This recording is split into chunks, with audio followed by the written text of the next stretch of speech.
नमस्कार दोस्तों। कुछ क्लासेस हैं, इस वजह से एक हफ्ते के लिए बाहर हूँ। लेकिन फिर भी आप लोगों से बात करने का मन करता रहता है, तो वीडियोस कुछ दिन इसी तरीके से आएंगे। कोशिश करूंगा कि जैसे वीडियोस लेके आता हूँ उस तरीके से लेके आऊं, पर नॉर्मली ऐसे वीडियोस आपके सामने आते रहेंगे। जब से पहलगाम अटैक हुआ है ना, आतंकी अटैक, उसके बाद से मन व्यथित है। सरकार कब एक्शन लेगी? कुछ ऐसे एक्शंस लिए गए हैं जो बस सांत्वना देते हैं, लेकिन मन को अंदर से खुश नहीं कर रहे हैं।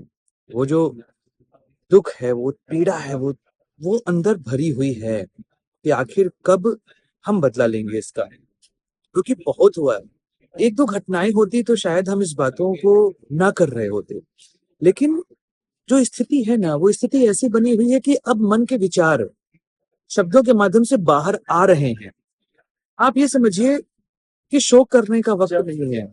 हमें बदला चाहिए, और बदला लेना है। ऐसा लेना है कि याद रखा जाए। अभी एक आप लोगों ने खबर देखी होगी, इंडस वाटर ट्रीटी सस्पेंड होने के बाद कि भारत ने चिनाब और झेलम रिवर का 7,000 क्यूसेक पानी यहाँ पर रोक दिया है, दोनों का। और अभी शायद झेलम रिवर का पानी छोड़ भी दिया, जिसकी वजह से मुजफ्फराबाद में बाढ़ की स्थिति बन गई है।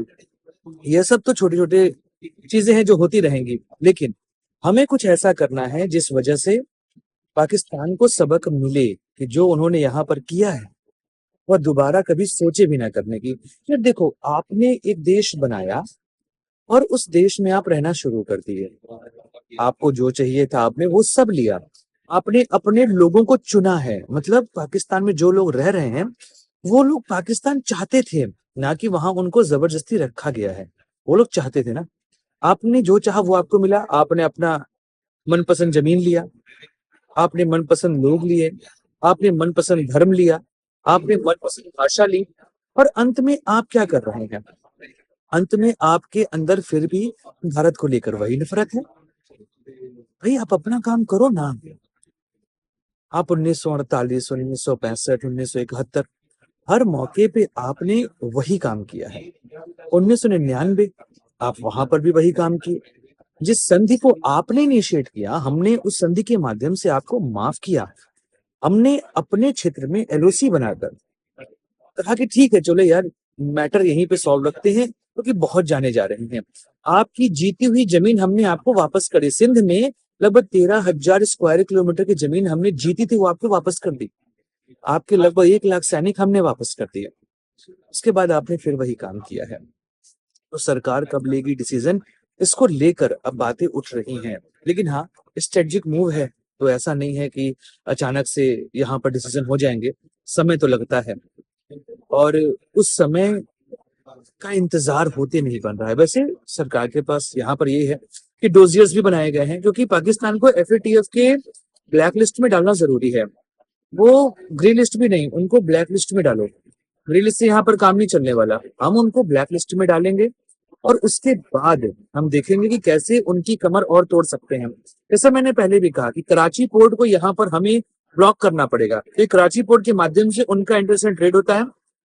हमने अगर वो ब्लॉक कर दिया ना, तो आप समझिए कि लगभग लगभग पाकिस्तान की कमर यहाँ पर टूट जाएगी। कई लोग बोल रहे हैं कि चीन यहाँ पर एंट्री करता नहीं। चीन की एंट्री की यहाँ पे संभावना नहीं है। चीन वैसे भी थका बैठा है। $500 बिलियन हार चुका है चीन पाकिस्तान में। पाकिस्तान को दिया कि तुम डेवलपमेंट करो, तुम डेवलपमेंट करोगे, पाकिस्तान जो है वो इंडिया काउंटर कर लेगा। पर भैया, वो ₹500 लेके बैठ गए, गबन कर गए सारे के सारे पाकिस्तानी।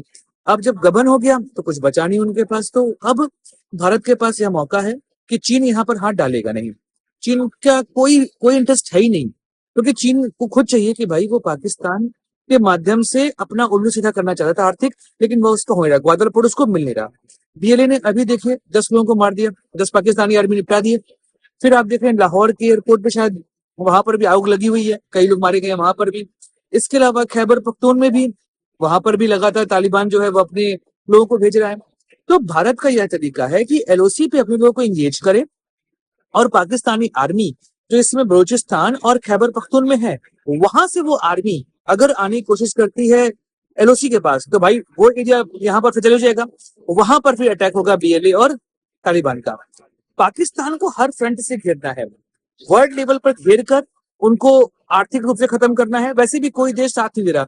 बेलारूस ने शायद साथ दिया यहाँ पर, वो भी डिक्टेटर कंट्री है, ऐसे में उसके सहयोग कोई मतलब है नहीं, लेकिन हाँ कोई बड़ा देश यहाँ पर साथ नहीं है।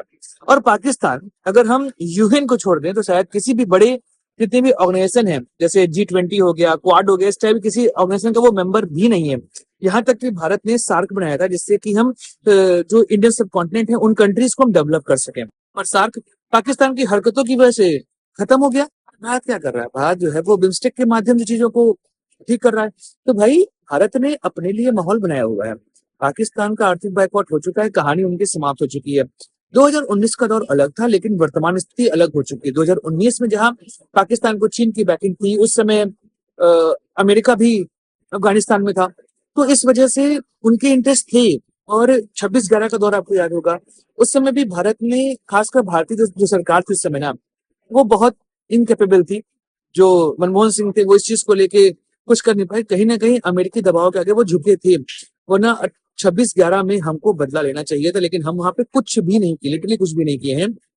लेकिन अब मौका है कि पीओके के अंदर अटैक करके, क्योंकि पाकिस्तान ने कहा है शिमला समझौता हम खत्म कर रहे हैं, ऐसे में हमारे पास मौका है कि हम पीओके में एंट्री करें, क्योंकि अब वो कोई इंटरनेशनल बॉर्डर है नहीं, और जब इंटरनेशनल बॉर्डर नहीं है तो भाई किसी तरह की बाइंडिंग नहीं है, हम उस पर अटैक करके उसको अपनी तरफ मिला सकते हैं। धीमे धीमे होगा पर होगा।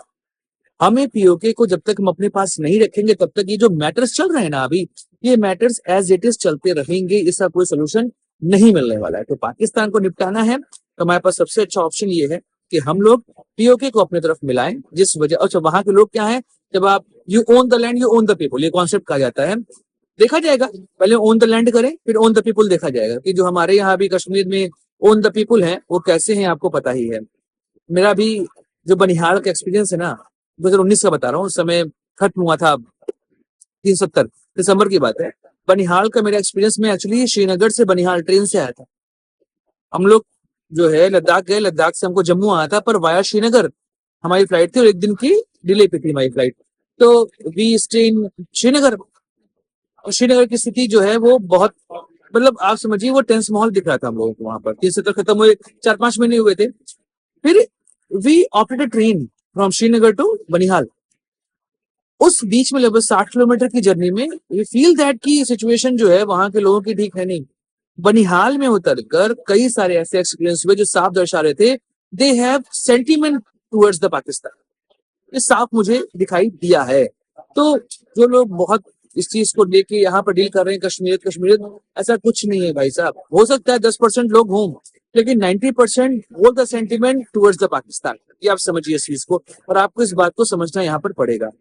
तो हमें जो हमारे पास यहाँ पर मौका है कि हम पीओके को हम यहाँ मिलाएं, कराची पोर्ट को हम यहाँ पर होल्ड करें, जिससे पाकिस्तान पीओके छोड़ने पर मजबूर हो जाए। लेकिन हाँ, मोदी जी ने बहुत बड़ी बड़ी बातें यहाँ बोल दी है। अब उनके पास मौका है कि जो उन्होंने बात बड़ी बड़ी बोली है उसको यहाँ पर वो सही तरीके से इंप्लीमेंट करें, अन्यथा ढाक के 3 बात, और इस बार वो अपनी क्रेडिबिलिटी खोएंगे तो शायद सत्ता में बीजेपी नहीं आ पाएगी। दोस्तों वीडियो समाप्त करते हैं, मिले अगले वीडियो में, बात करेंगे इस और मुद्दे की। अपने दोस्तों को इजाजत, लाइक शेयर सब्सक्राइब, जय हिंद, वंदे मातरम, भारत माता की जय। दोस्तों, दस स्वदेश एक मंच है जहां पर हम निष्पक्ष पॉलिटिकल एनालिसिस करते हैं। अगर आपको हमारा पॉलिटिकल एनालिसिस पसंद आता है तो आप यूपीआई के माध्यम से हमारी मदद भी कर सकते हैं। बाकी हमारे चैनल को सब्सक्राइब करिए, वीडियो को लाइक करिए और वीडियो को शेयर जरूर करिए।